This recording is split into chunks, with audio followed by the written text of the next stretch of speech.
Now you think white people are disrespectful towards Africans? You have not seen it, honey. This white man takes the prize for being the most disrespectful white person towards African. It's time for us to just put the imperial hat back on to say, we're going to govern those countries if you're incapable of governing yourselves, because enough is enough. Sure, you can say that about pretty much all of Africa. They're incapable of governing themselves and benefiting their citizens because the governments there are all about looting and pillaging and lining their pockets and going shopping in Paris instead of actually hold making on a their second. country Hold on. better. People on the left are going to watch this. They're going to say, wait a minute, Eric Prince is talking about being a colonialist again. Absolutely. Yes. When I saw this video, my jaw was dropped. However, I must say, as a black person, as an African person, it hit me that where is the lie? I got so pissed. I got so worked up when I saw this video, and I bet you must be agitated as well, right? But at the end of the day, I asked myself, where is the lie? The colonization that happens today in this day and age is consented. A business white man, this is how they do their thing. They know they have some money and they are looking at how to use that change to get the big fish. We can come here and start screaming, Africa is the is the richest continent in the world. Oh my God, we got everything. I agree. What use does it do for us when we have all the resources? We are the richest continent in the world and we are broke as hell. And at the end of the day, we sit and get mad at white people like him for colonizing us today. Because I'm going to be honest with you, this is what it is. This is colonialism. But it's not colonialism of like long time ago where Queen Elizabeth came here to Africa with her soldiers and she was like, bow down to me or I'm going to shoot your head. No, it is not that anymore. It is about, I got some money. I can put it in your pocket. Hey, what can you give me? Okay, you can sell out your people. Yes, we cry. Slavery happened a long time ago. Woo, woo, woo. And we dwell on that a lot. But the slavery that is happening today in this day and age, where white people are capitalizing us, where white people are getting rich of Africa's hard work, of Africa's richness, of African minerals, it is because of what is called modern day slavery that our leaders consent to. Tell me how a man like him can make billions of dollars in Congo. Is it gonna wake up and voila, I come from the sky? Oh, bow down to me, Congolese people? No. It's not like the way we used to live in the past where these white people came by force. Now they come, they offer, you accept the change, you sell out your people. And this is what our leaders are doing and we need to hold them accountable. I know, guys, I know. Most people say, Esther, you're so tough on us. You are so tough on black people. I must be, because if we're not hard on ourselves, who is going to be? When this man said Africa needs to be recolonized for the second time, I felt it in my gut. And I was so pissed. But at the end of the day, I consoled myself and I was like, maybe that's what we need. Now, hear me out. Maybe that's what we need, because as black people, we put ourselves in a box of crying about the white man 24/7 instead of looking for solutions for us. Do we need to be recolonized so that the white man can now correct our past? No. Why are we accepting that slavery now that's happening? And we consent to it. And as for me, I do not want to wake up a single day in my entire life and I wake up and I hear that, guess what? It's World War IV and it's recolonizing Africa. I don't want to hear that. Nope. But guess what? Slowly but slowly, Africa is being sold. Africa is belonging to the whites. Africa is belonging to the Asians. And we are crying. Guess what? He is right.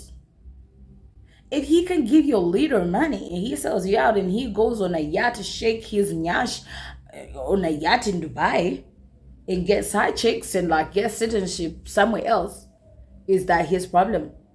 Is that the problem of a white man that he knows how to do business? or hell to the no. It's not his fault. They are getting what is rightfully yours. If I wake up today as a black lady in Africa and I buy that American visa and I get it, honey, I did not steal it for nobody. It was given to me. I did whatever it took me to get it. So I support them. They know how to do business, which as African people, we don't know what to do, except a few people, like what Paul Kagame is trying to do. Like what the Arabs did. And they were like, oh, no, honey. You came here, you colonized us. Now when we get independence, it's time to kick your white ass out of our countries. Because we're taking our power, our resources. We make the rules, not you. What is holding back African presidents from doing that? My own president can wake up and say, no LGBTQ. And he kicks away LGBTQ. What else can he kick out as the owner of the country? Tell me how Uganda produces coffee, but we drink coffee that's made abroad. These guys, I never went to school. I'm not too educated, but there's one thing that I understood. There's something called the primary sector, the secondary sector, and the tertiary sector. And if anything, the primary sector is the resources that we have. The secondary sector is what is going to give us jobs as Africans to benefit from the primary sector, which means you're going to hire your people in the country to mine. Okay, now they get money. Now, this is the problem with Africa. They don't know how to deal with the tertiary sector because our governments feel like it's much better for us to own the primary sector, but we sell the rights to the primary sector and then we leave the tertiary sector to the whites. Take our natural resources as raw as they are. Do not put sanctions on them that, hey, yes, I understand you want to make Rolexes. Okay, you mine the gold in my country because I have it, but you need to make it in my country so you can employ my people so they can benefit off that. African presidents, they're like, no. You take the primary sector with you, and then when you complete the tertiary sector, now you send the Rolexes back to Africa so we can buy them at an expensive amount. And you know what? Black people, we like to show off. African people, we like to show off. And somebody's going to spend a lot of money to buy the Rolex. And the gold came from your country. But because your leaders, it's like they never went to school, they don't understand anything about leadership, they cannot put sanctions on these businessmen that come to do business in Africa. Let me tell you something. I believe it's a transactional world, okay? I do believe it. Unless Africa starts being codependent with fellow African countries because we're smart and there's nothing that we don't have, we're still going to do trade with the whites and the Asians, okay? But the moment an African president lets the white man have power over what he has in his country, over some little change, of course, the people of the nation are going to cry. White people, white people, white people, white people. And the white person is going to have the rights to come and say, oh, I think we need to recolonize Africa. I feel like the generation that was around during colonization, it's like we don't understand. Like we have an idea of it, but it's like we don't really understand. This is where a white man got the balls to come and say, we need to recolonize y'all. Because it's like, you haven't seen shit. We're taking over, but I think we need to do it twice. So y'all can understand how useless your leaders are. And I am happy he pointed that out. So black people need to understand, you and I are not fully the problem.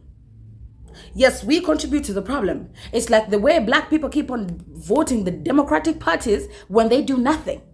So black people, yes, you and I are a part of the problem. How? Because of who we put in power. However, when someone gets to power now,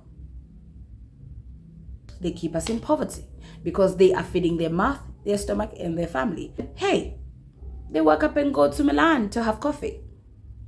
Meanwhile, the rich people live large of your minerals. They come, they get the minerals from DRC, and guess what? They go make the iPhone and the Samsung and come back and sell it to you at an expensive price, and you buy it. Instead of the person who has a power to say, hey, you come to my Congo, you want my resources? Okay, it's fine. Primary sector here, secondary sector here. You're gonna hire my people, okay? You're gonna build your factories here, okay? And then you're gonna produce them from here. And then they're gonna be cheap in my country. And then you're gonna sell them. Then you have to export the finished product to go sell to your country. Yeah, so they can also pay the taxes getting everything from Africa. The Chinese, they know we're going to do our factories here. We do everything cheap. Our people get everything cheap. And then when the Africans, it's time for them to get everything, we ship it to them at a very expensive cost. That's how science works. That is how normal leadership works. That is how you make your people rich. But African presidents have failed to understand that. And as Black people, we are voting through emotions. They contribute to the problem. And say you're being so hard on us, but if I'm not hard on us, who's going to be? Should we still blame the white man who wants to come back and recolonize us? Yet he is telling us what we need to do so that we can stop being poor. Tell me what you think in the comment section.